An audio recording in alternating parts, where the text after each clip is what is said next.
at this moment, tonight po, we are going to study about the book of the Deuteronomy.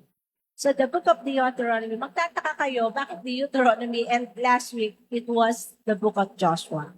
So medyo hindi po, okay ako, Dok. Alam mo, sa pakiramdam po, kaya po medyo lumundag tayo. But now, let's go back to complete the Pentateuch, the 5 books of the Bible na sinulat ni Moses. And that is the last book, the Deuteronomy. Ito nga po ay may pamagat na covenant renewal. So, the Deuteronomy records the affirmation of the covenant and the second giving of the law.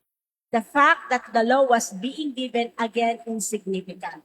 So, it means that God is the God of second chances.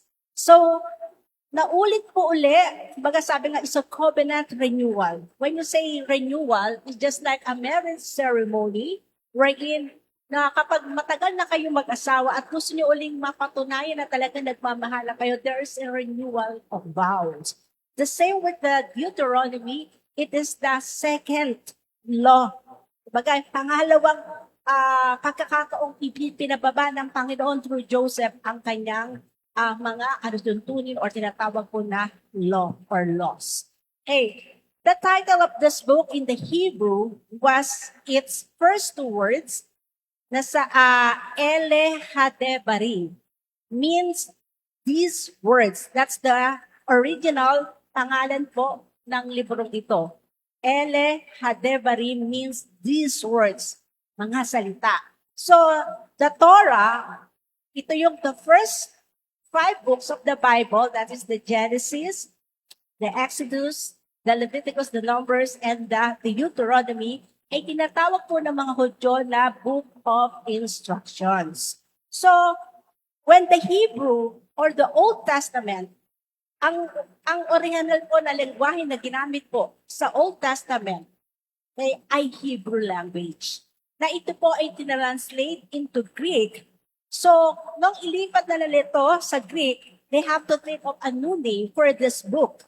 So, in Septuagint translation, so yung Hebrew Bible, pag sinabi pong Old Testament Hebrew Bible, ay na-translate na po sa Greek words. Kaya sa Greek translation, kaya po itong panglimang aklat na sinulat ni Moses ay tinawag na sa Greek words na 2 salita, Deutero means second, and nomos, law. Kaya pag pinagsama, the Deuteronomy is the second law. Sa pangalawang pagkakataon, ibinagay muli ang mga laws ng ating Panginoon through Moses. So, ayan po. So, since ang mga Israelita po ay more than 300 years silang napailalim sa Ehipto, kaya sila po ay mas well-versed sa pananalita o sa lengguwaheng Griego or Greek. So kaya po na-translate ang the whole Bible into the Septuagint translation into Greek version. So from then on, this 5 book is called in the Bible was the Deuteronomy, the second law. So can you comment po down? What do you remember? Ano po ba ang nare-remember nyo from na highlights po sa book of the Deuteronomy?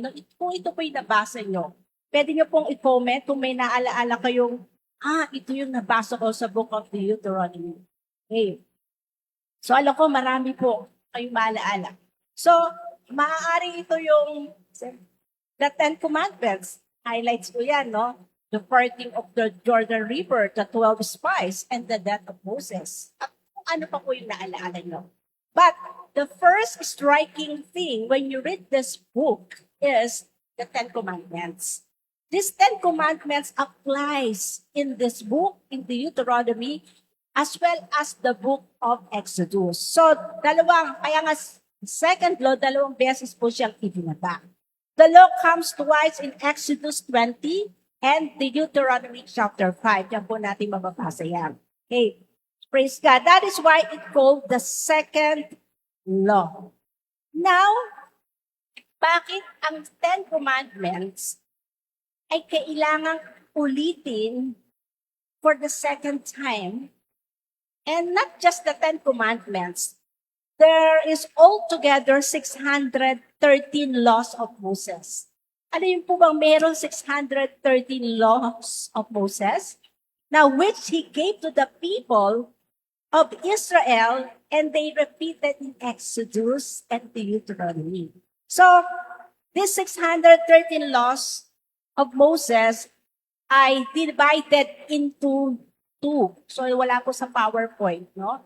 Na hinati po siya sa dalawa. Yung 248, so pwede niyo po i-comment, 248 positive commandments. Na ibig sabihin, yung mga things one should do, yun dapat gawin ng isang tao. And then yung 365 commandments ay negative. 365, mas marami na mga pinagbabawal, things one should not do. Okay, so yung mga yung 10 commandments, kasama po dyan, pati mga sa pagdadayat, sa tamang pagkain, kasama po dyan. Dietary rules, kasama po dyan. So, the book of Deuteronomy was written 40 years after the book of Exodus, and that during those 40 years, an entire generation died. Meron po ba kayong, alam niyo, naalaala? Kasi tingnan niyo po, 40 years sa wilderness. So 40 years, after Exodus, 40 years, ang gap ng sinulat ng Deuteronomy. Ano niyo po ba ngayon is February 25 is the 40th anniversary po ng EDSA Revolution. What a coincidence. But no coincidence in God. Or everything is a providence. Diba? So, 40 years is very significant. Why? 40 years naging lagalag ang ating mga Israelita sa wilderness.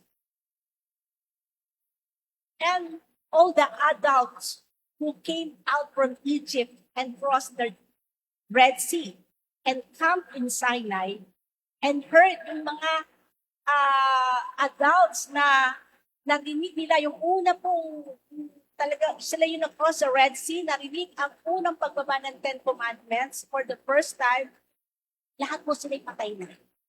Because they broke the law quickly. And then God said to them, you will never get into the promised land. So you've got to wander around, sabi ng Panginoon, hindi kayo makakapunta sa promised land dahil binirate nyo ang aking mga pinag-uutos. You've got to wander around in the wilderness for the next 40 years until all of you are dead. And so the entire generation has disappeared. And the new generation were only kids. They were only children. So while they crossed the Red Sea and when they camped at Sinai, so maaari yung generation nito ay mga batang kasama ng mga tatay nila, ng mga lolo nila, na mga karga-karga sila o nakasampa sila sa mga balikat habang sila tumatawid ng Red Sea, ay wala pa masyadong naaalaala. Many of them would hardly remember what happened when their fathers came out of Egypt. And so now, mga kapatid, a new generation has to hear the law over again. Kaya may Deuteronomy, kaya may second law. And the new generation must enter into the covenant with God. And this happens to us too. So itong new generation na ito, yung mga batang ito na hindi nila alam kung ano nangyari, ngayon malalaki na sila, they need to enter into the covenant with God. And when you say covenant, it is a contract, an agreement doon sa batas ng Panginoon or ni Yahweh. So, our children must enter into the covenant we have with God for themselves. You have to enter into God's promises by yourself. So, hindi po ito yung iba na sinasabi na kapag ang nanay at tatay ko ligtas na ako, hindi po. Ito po sa mga Israelita sa wilderness, hindi narinig ang mga bata, hindi sila nag-agree because they are so young, kaya they need to hear it once again. And so Moses had to go through it all again. Kailangan niya muling gawin to. So may alam po ba kayo na mga adult people na nakasurvive, na hindi kasama sa namatay. And yet, andun pa rin po sila sa wilderness na maaring makapasok pa sila sa promised land. So may kilala po ba kayo? O, ito, kasama to dun. So, pwede nyo pong i-comment kung sino po sa tingin nyo yung hindi kasama sa mga namatay. Nakasama rin po sila ng mga batang nagsalakihan. Okay. So, sige. Ito po ay si Joshua, si Caleb, and si Moses. So, si Joshua po ay 80 years old na and si Moses ay 120 years old. So, si Moses po, he is now facing the need of an entire new generation who didn't made the covenant with God, who didn't say we will, ay kailangang marinig nila once again. Maaring naririnig nila sa iba, ito ang sa mga magulang nila na namatay na, but kailangan maintindihan nila ito eh. No, kailangan with agreement. Kaya nga covenant. So ito'y parang marriage service at Sinai, and they will say, or they will said, we will to God. So kailangan mag-aano sila ng we will, para pag sa kinakasal, yes, I do. So pag binaba ang covenant ni Lord, yung 613 laws na iyan, kailangan sasabihin niya, I will or we will. Pwede niyo po bang i-comment? Kayo po ba ay nag-agree sa mga kautusan ng Panginoon? Can you say, I will? Para sa ating pong comment section. So, ang Diyos ay sinabi sa kanila, ang mga conditions under kung papaano sila mamumuhay. How He wanted them, and they said, we will, but they didn't so, they repeated the old things. So yung mga old generation, yes, they agree, they said we will, pero hindi naman po talaga sila sumunod. Ang dami nilang nilabag. Kaya sila po ay namatay at hindi naman na makakapasok sa promised land. Now the significance of this is that God brought them out of Egypt, took the Red Sea first, and then made the covenant at Sinai. So if you open your imagination, this is Egypt.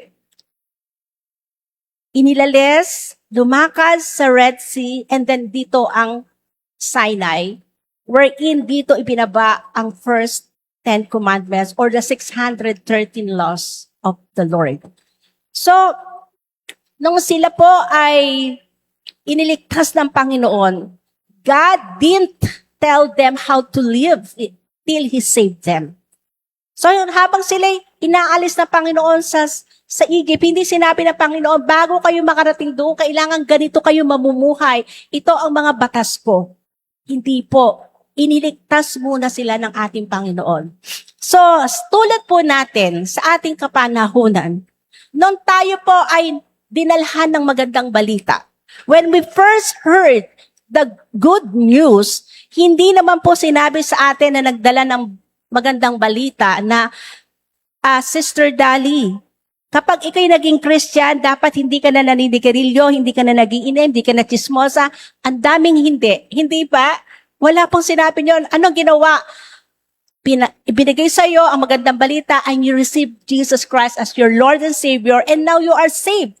At pagkatapos mong maligtas, doon ka na gagawa ng mga bagay na ikinalulugod ni Lord as you belong to the life groups, as you listen to the Word of God in the pulpit every Sunday, and as you read the Bible, nakikita mo, this is how I should live as a Christian, as a saved Christian. So, ganun din po ang mga Israelita.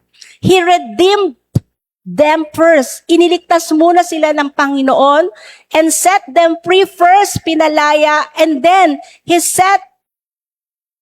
said now sa mga Israelita, this is how you are to live. Ganito na kayo dapat mabubuhay. And that is the pattern of the whole Bible. God first of all show us His grace by saving.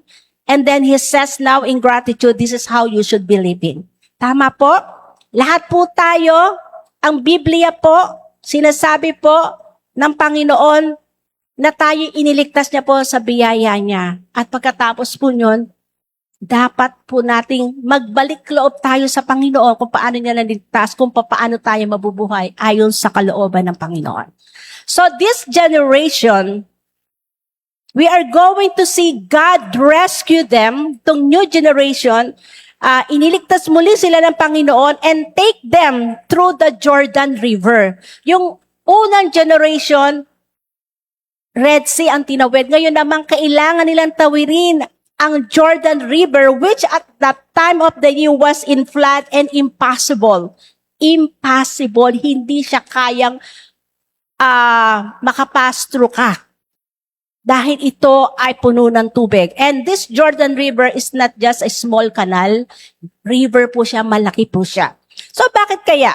Kasi yung panahong iyon, there's a phenomenon na there's a melting snow from Mount Hermon. May mga snow na natutunaw pala sa Mount Hermon at yung mga surrounding highlands. Kung kaya ang mga tubig ay bumaba po sa mga ilog. Kaya po puno ng tubig ang Jordan. And bakit kaya kailangang hindi pa tag-araw? Di ba? Hindi pa tag-araw na kailangang lisanin nila ang wilderness at makatawid sa Jordan River. Pero bakit yung time of the year na ito'y punong-puno ng tubig?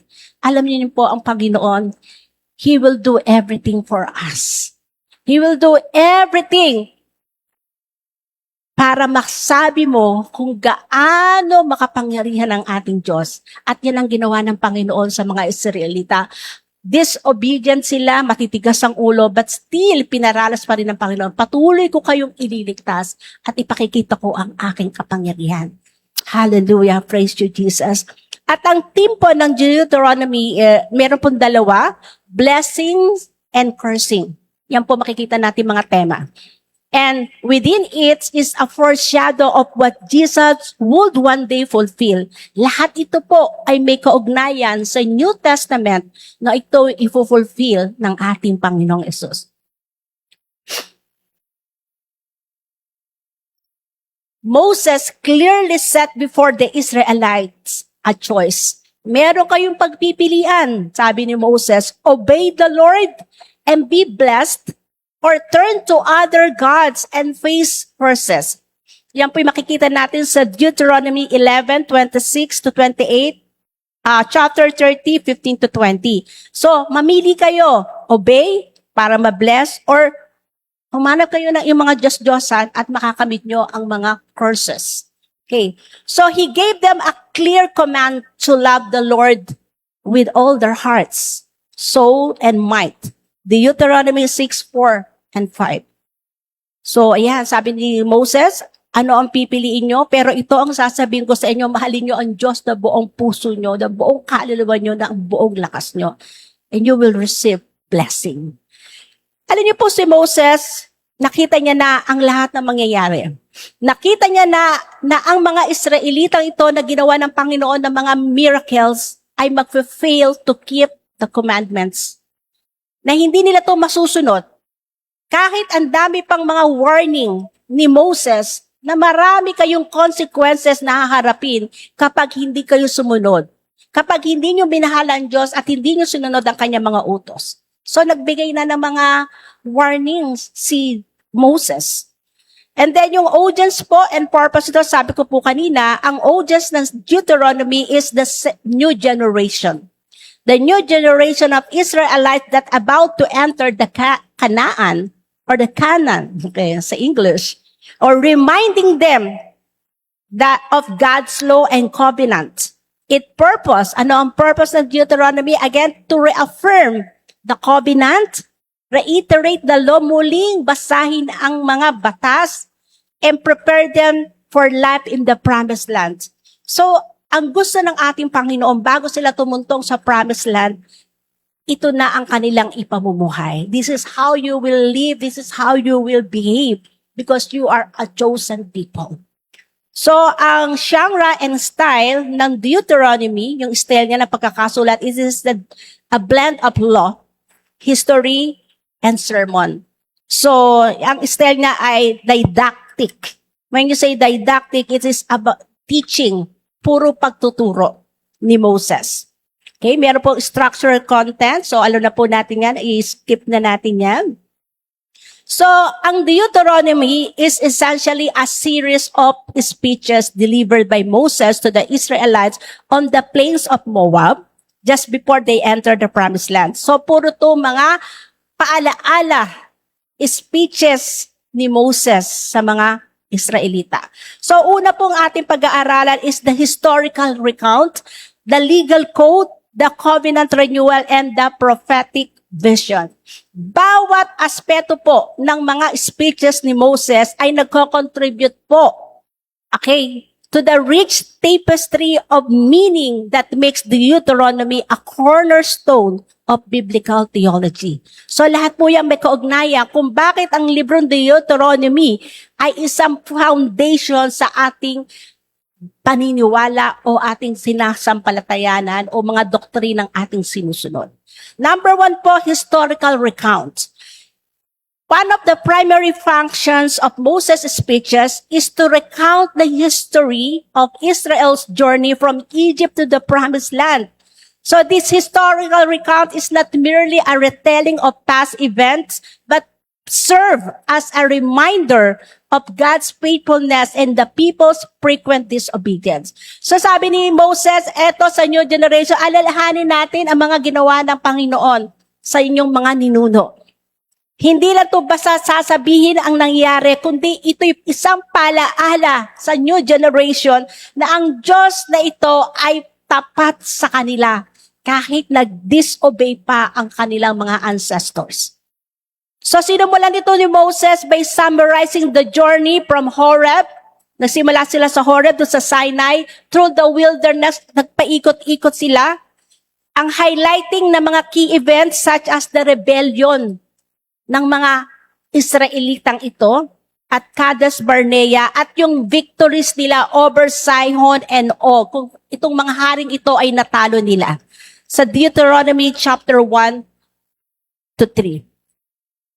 This historical recounts, sabi ko po kanina, yung paalaala na ito'y paalaala na ang mga Israelita ay may sariling identity at meron silang relasyon sa Diyos na lumikha ng langit at lupa. Kasi akala ng mga Israelita nang sila inalis sa Ehipto, bago sila ialis, sila ay mga slaves lang. And sabi ko nga sa Exodus is all about telling the Israelites that God wants to make a relationship with them. And now in Deuteronomy, dito'y pinapaalaala ni Moses na may bagong identity sila at meron silang relasyon sa Diyos. So it emphasizes that yung journey nila it was been guided by the divine intervention. Grabe yung sa wilderness, walang tubig, walang pagkain. Guided sila, iningatan sila ng Diyos at yung success nila ay due to God's grace, not their own merit. Lahat meron sila, yung kanilang sandals hindi napunit, hindi nasira for 40 years. Hindi sila ginutom, hindi sila nainitan. So, ganun po ang ginawa ng Diyos. They were guided by the divine intervention. And this is encapsulated in Deuteronomy chapter 8, verses 2 to 3, where Moses reminds the people. Basahin po natin, sabi dito, remember how the Lord your God led you all the way in the wilderness these 40 years to humble and test you in order to know what was in your heart, whether or not you will keep His commands. He humbled you, causing you to hunger, then feeding you with manna, which neither you nor your ancestors had known, to teach you that man does not live on bread alone, but on every word that comes from the mouth of the Lord. So, diyan, sinabi ni Moses, remember how the Lord your God led you all the way. So recounting, historical recount. So question, how many times that God provides you?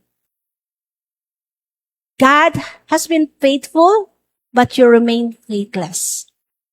So ilang beses ba na pinabayaan ka ba ng Panginoon? Tayo, tanungin natin sa sarili natin, kung sa mga Israelita, hindi sila pinabayaan.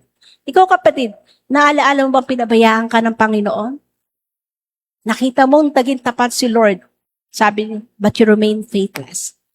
Kaya tulad natin ngayon, ang daming ginagawa ni Lord sa buhay natin. And yet sasabihin mo, pinabayaan ako ni Lord.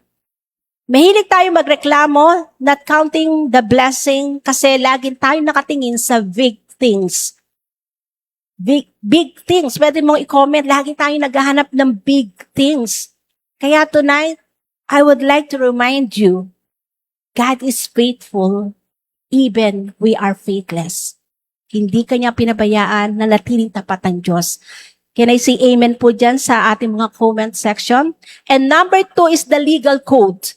So another significant aspect of Moses' speeches in the Deuteronomy is the reiteration, pag-uulit, and expansion of the legal code given at Sinai.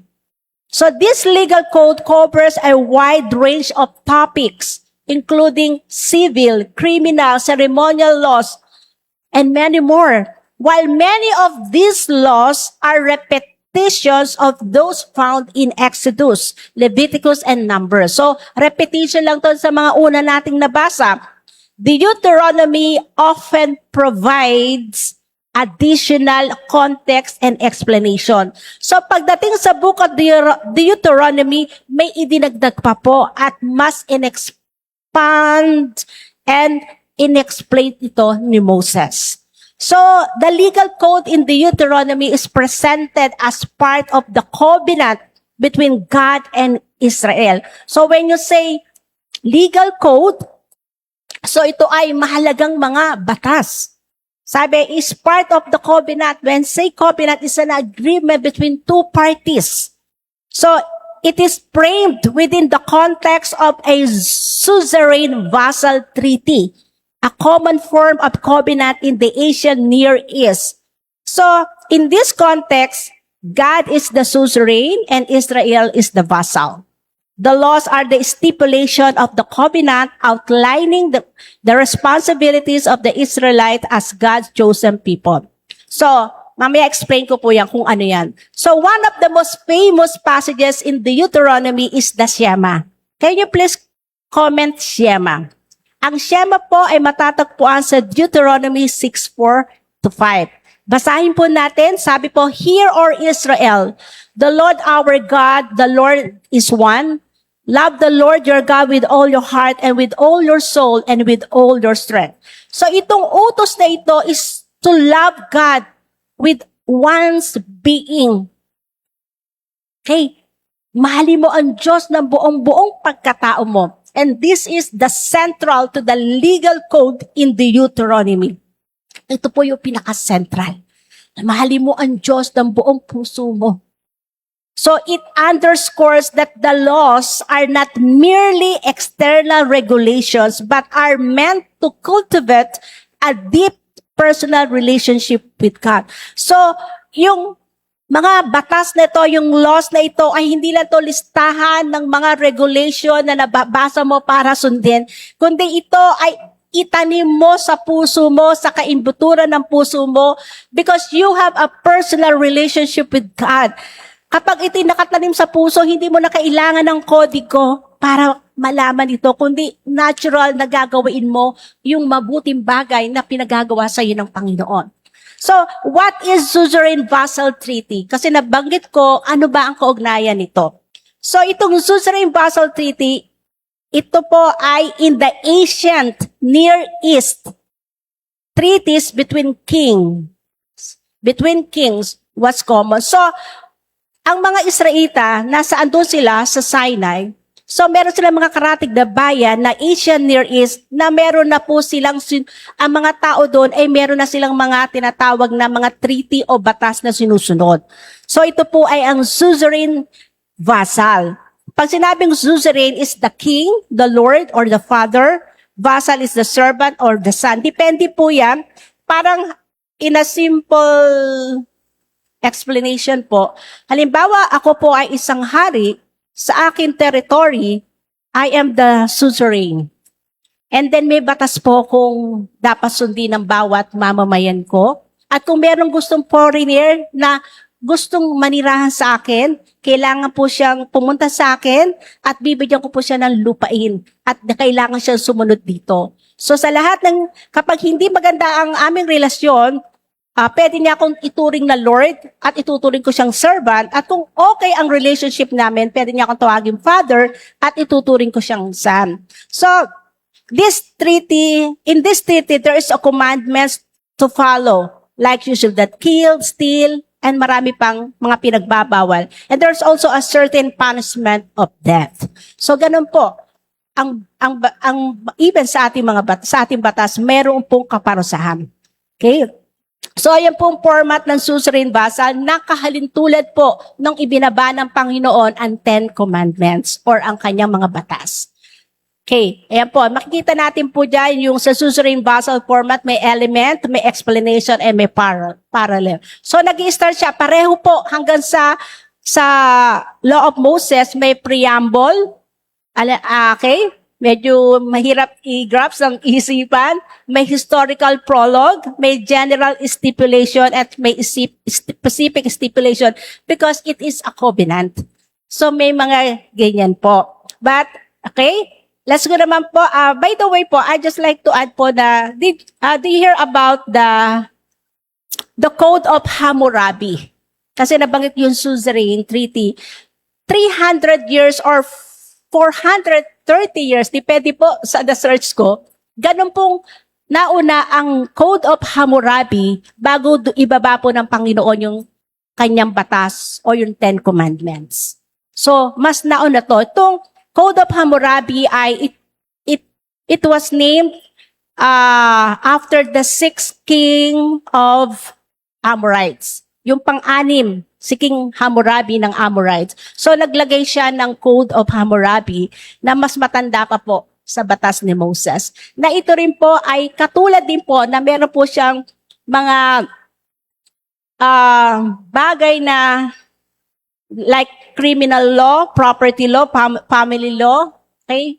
At marami pang mga batas na na-adapt po ng ating modern day na mga batas po natin. So, nabanggit ko lang po, bakit po hindi lang pala yung mga Israelita ang may batas na ganito. Even po mga nearby nations ay may mga or empire, meron na din po sila mga code or treaty na sinusunod. And ito po ay hindi masama. Kapag nagkasala, paparusahan. I believe po in my personal opinion na ang lahat ng tao ay created by God. Even sila pagan, they are created in the image of God. And they need to know kung ano yung mga bagay na dapat po na mabuti at masama na hindi dapat ginagawa. So nagkataon po pala, no, gano'n, no, meron pa palang nauna. Pero ito pong sa Deuteronomy na binaba ng Panginoon kay Moses, ito yung biblical. I mean, ito yung inspired po talaga, isinulat ng mga daliri ng ating Panginoon in 10 Commandments. Kaya hindi po to sinulat ni Moses, kundi sinulat ng ating Panginoon. So number 3 is the covenant renewal. Moses' speeches also serve as a covenant renewal ceremony. Sabi ko kanina, muli renewal ito ng agreement. So the original covenant at Sinai has been broken by the Israelites' disobedience, most notably in the incident of the golden calf, Exodus 32. Di ba nagalit si Moses at bumaksak po yung naipalo niya yung tablets. And the Israelites, as the Israelites prepare to enter the promised land, so si Moses calls them to renew their commitment to the covenant. Again, malapit na kayong makapasok sa promised land, kailangang ma-renew nyo yung commitment nyo sa ating Panginoon. So, if you're still following me, mag-heart po kayo dyan. So, this covenant renewal is marked by a series of blessings and curses found in Deuteronomy 27 and 28. So, ano po, no?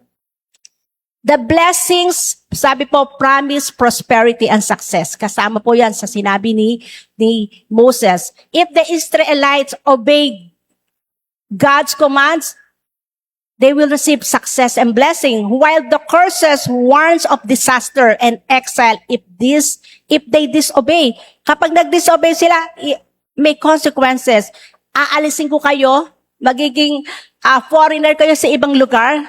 This duality underscores the condition nature of the covenant. So, meron pong condition ng Panginoon sa covenant niya, and the importance is the obedience. Okay, the most important is the obedience of the Israelites. Of course, when you, pinakita dito yung importance of obedience sa condition ng Panginoon. When you disobey, you will see the consequence. So in Deuteronomy 30 verse 19 to 20, diyan po natin makikita yung, it is called to covenant renewal. So sabi dito, basahin po natin. This day I call the heavens and the earth as witnesses against you. Sino ang witness? Heaven and earth. That I have set before you life and death, blessings and curses. Now choose life, so that you and your children may live and that you may love the Lord your God. Listen to his voice and hold fast to him, for the Lord is your life, and he will give you many years in the land he swore to give to your fathers, Abraham, Isaac, and Jacob.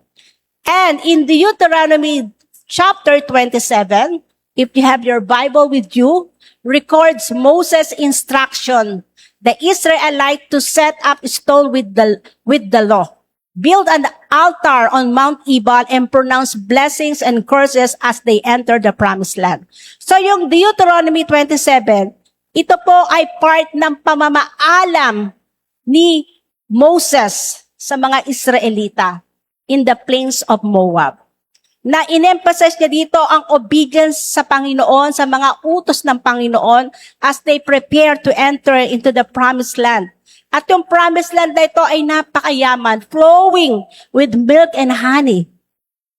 At ang chapter nito, it outlines a ceremonial act to publicly affirm the covenant between God and Israel, combining written law, ritual offering, and spoken blessing and curses. So, meron pong public affirmation ng covenant. So, may ritual po. So, may picture po ako dito. Na makikita niyo po, may dalawang bundok. Yung yellow is the Mount Ebal. Dito ipopronounce ng mga Levites ang curses. And the other one sa orange is the Mount Gerizim. Dito ipopronounce yung blessing. So dalawa, yung 12 tribes of Israel po ay hinati po dyan. Okay. Ito po, basahin ko. On that day, Moses commanded the people, when you have crossed the Jordan, this tribe shall stand on Mount Gerizim to bless the people. Sino tong mga tribes na to? Simeon, Levi, Judah, Issachar, Joseph, and Benjamin. Doon sila pupwesto sa Gerizim. And this tribe naman shall stand on Mount Ebal to deliver the curse. Reuben, Gad, Asher, Zebulun, Dan, and Naphtali. Then the Levites shall proclaim in a loud voice to every Israelite. Ito na po yan. So, gusto ko sana meron akong, pwede ko matawag si Angela. Okay. Punin mo po yung isang mic and then mag-agree ka sa akin ng amen.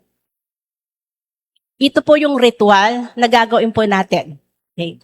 Okay, ayan po. May babasaan ako. Curse is anyone who makes an idol a thing detestable to the Lord, the work of skilled hands, and sets it up in secret. Then all the people shall say, Amen. Curse is anyone who dishonor their father or mother. Then all the people shall say, Amen. Curse is anyone who moves their neighbor's boundary stone. Then all the people shall say, Amen. Curse is anyone who leads the blind astray on the road. Then all the people shall say, Amen. Cursed is anyone who withholds justice from the foreigner, the fatherless, or the widow. Then all the people shall say, Amen. Cursed is anyone who sleeps with his father's wife, for he dishonor his father's bed. Then all the people shall say, Amen. Cursed is anyone who has sexual relationship with any animal, and all the people shall say, Amen. Cursed is anyone who sleeps with his sister, the daughter of his father or the daughter of his mother. Then all the people shall say, Amen. Cursed is anyone who sleeps with his mother-in-law. Then all the people shall say, Amen. Cursed is anyone who kills their neighbor secretly. Then all the people shall say, Amen. Cursed is anyone who accepts a bribe to kill an innocent person. Then all the people shall say, Amen. and cursed is anyone who does not uphold the words of this law by carrying them out. Then all the people shall say, Amen. Thank you. So, ano po yung purpose niyan? God formalized His relationship with the Israelites. Okay, with those laws or mga batas, rules na tulad po doon sa suzerain vassal. Then, and number 4, the prophetic vision. Lastly, Moses' speeches in the Deuteronomy contain a prophetic vision for the future of Israel. So, nakita na ni Moses ang mangyayari sa Israel. So, binigyan niya ng mga babala ang mga tao ng mga consequences kapag sila'y lumabag. Pero sa paglabag nila, nag-o-offer pa rin ang Panginoon ng restoration sa mga Israelitang lalabag. So, na-predict na ni Moses na ang mga Israelita will eventually turn away from God and face exile. But He also foresees a time of repentance and return. As you can observe, ang mga Israelita po, after po nang sila ay nakapasok po sa promised land, marami pong mga consequence silang hinarap because of this disobedience. Naging lagalag po after the New Testament ang mga Israelita sa iba-ibang lugar dahil sa paglabag nila at pagiging pasaway. Pero muli silang binalik ng Panginoon at nagkaroon sila ng muling identity at nagkaroon sila ng sarilang kanilang bansa. Ito nga ang tinatawag na Israel sa ating panahon.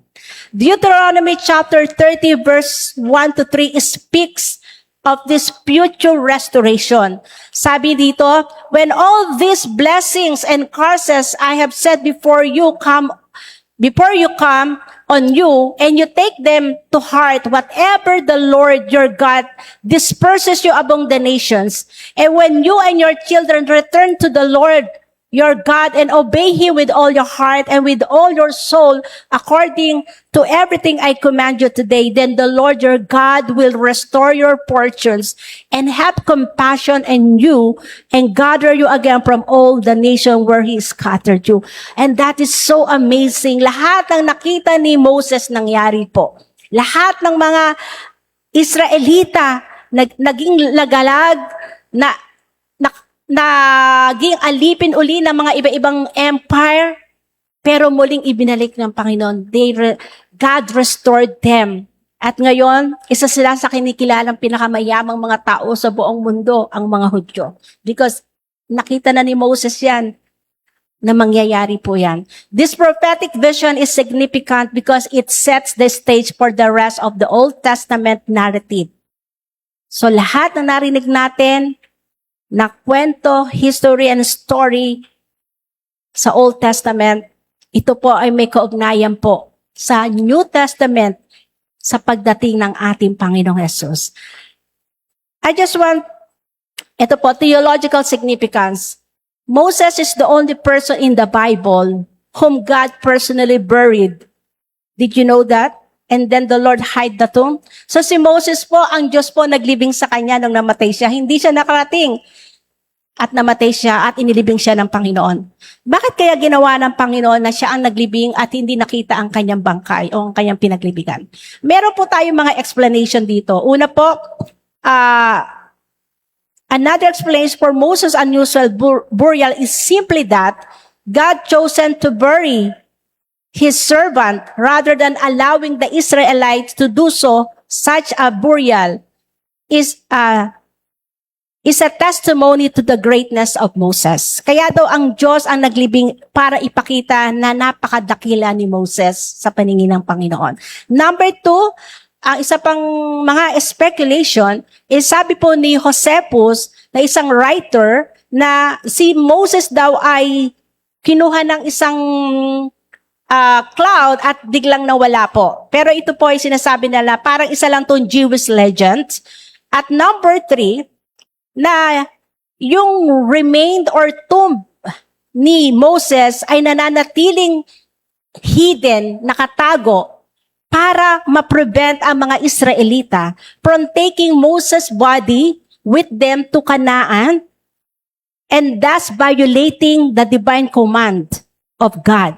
Di ba sabi ng Panginoon, hindi ka makakarating sa promised land. Kapag kasi nakita ng mga Israelita na namatay kung saan nilibing ang bangkay ni Moses, maaaring kunin nito at dalhin sa promised land. Which is, sabi ng Panginoon, mababiolate yun na hindi ka makakarating doon. So, even ang bangkay ni Moses. So, si Moses po ay 123 years old, namatay siya na hindi matanda, no? Kasi hindi po siya nang hina. Namatay siya, nag-mourn for 30 days. Pero ang sabi ng Panginoon, kaya siya namatay, kinuha po doon bago mag-cross the Jordan River, you're not allowed to enter the promised land. Bakit kaya? Kasi po, meron pong nagawa si Moses. Kasi pag sinabi ni Lord, sinabi niya. Di ba?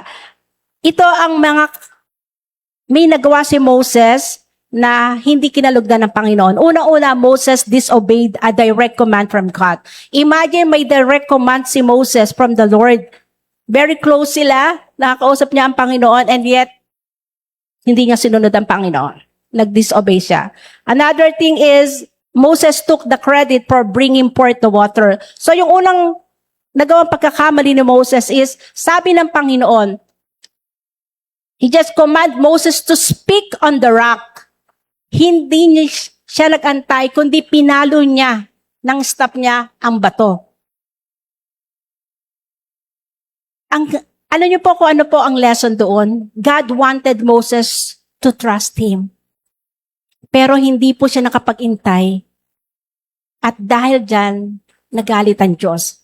Tulad din natin, most of the time, hindi tayo makapag-antay sa pagpapala ng Panginoon. May instructions si Lord, but you cannot wait. Yung pangalawa po, Moses took the credit for bringing forth the water. Na pinagmalaki niya na siya ang nagpabukal sa tubig na ito. Kaya, because of that, hindi po siya makakapasok sa promised land. Ang ganda, alam niyo po, si Moses na dakila, na ipinanganak, na may misyon, na ililigtas ang 2 million Israelitas sa Egypt, and yet hindi makakapasok sa lupang pangako. Kasi po, bakit po? Ang Diyos walang favoritism. Although dakila po siya, pero kailangan po natin ang pagsunod sa Panginoon. For our conclusion tonight, sa biyaya ng Diyos, ang Book of the Deuteronomy ay isinulat mula sa puso ng ating Panginoon. Hindi lang po ito isang listahan ng maraming tuntunin at regulations, kundi isang paanyaya sa isang relasyon sa Diyos. Sabi ng Panginoon sa Deuteronomy 4:29, hanapin ninyo ang Panginoon yung Diyos at siya inyong matatagpuan kung hahanapin ninyo siya ng buong puso at kaluluwa. Sapat kayo ay isang bayan na banal sa Panginoon yung Diyos. Pinili kayo ng Panginoon ninyong Diyos mula sa lahat ng mga bayan sa lupa upang maging kanyang bayan, kanyang pinapahalagahang pag-aari. Alam nyo kapatid, minsan sasabihin natin, Lord, parang hindi ko kayang gawin po ang pinag-uutos mo. Yung nakasulat sa Deuteronomy, hindi ko kayang gawin. Alam nyo kapatid, wag tayong mag-response kay Lord na, Lord, I will do my very best. Kakayanin ko to, Lord. Hindi po. Ang gusto ng Panginoon, lumapit ka sa Kanya. Huwag kang magmalaki sa Kanya. Lord, kaya ko to, kulang lang ako na ganito. Ang gusto ng Panginoon, muli ka lumapit sa Kanya. Get closer to God. Repent kung hindi mo kayang gawin. Magsisi ka. Lumapit ka sa Panginoon. Sabi ko nga kanina, He is the Lord of second chances. So, a living relationship with God is our only hope for the power to live according to His Word. Siyempre, ito po ang ebanghelyo na ipinangaral ni Jesus. Ang ebanghelyong ito ay malalim itong nakaugat po sa aklat ng Deuteronomy. Gaya po ng sinabi ni Jesus, my yoke is easy and my burden is light. Matthew 11:30.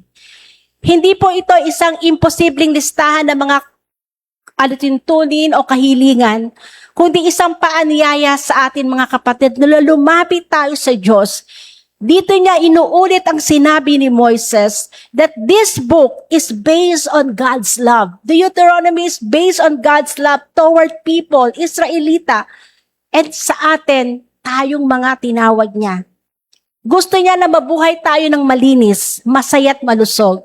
Kaya nga po, aking sinamarize ang book of Deuteronomy sa simpleng statement. Healthy life, happy life. Bakit po? Kapag sinunod mo ang mga alituntunin ng Panginoon, mabubuhay kang malusog, mabubuhay kang mahaba, at magkakaroon ka ng masayang buhay. And let us all pray. Hallelujah. Our gracious Father in heaven, in the name of our Lord Jesus Christ. Lord, salamat po sa iyong mensahe sa gabing ito. Napag-aralan namin sa Book of Deuteronomy ang mga alituntunin mo na imposibleng magawa naming lahat, Lord. Pero Lord, ang sabi mo, muli mo kaming patatawarin. You are the God of second chances. Hindi man namin to makomplete, magawan lahat, Lord. Pero naandyan ka handang magpatawad sa amin. Lord, ang aming panalangin, Lord, nawa yung mga utos mo, maraming utos, nawa ito'y mag-ugat sa aming mga puso. At ito po ay maging natural na lumabas sa amin, na manatili kang mabuhay na ayon sa iyong kalooban, maging mabuting tao kami, na alam namin ang tama't mali, at ipamumuhay namin ang tama, Panginoon. Help us to become a blessing to everyone na makita nila that we are the people chosen by God. In the name of Jesus, I pray, amen and amen, and God bless you all.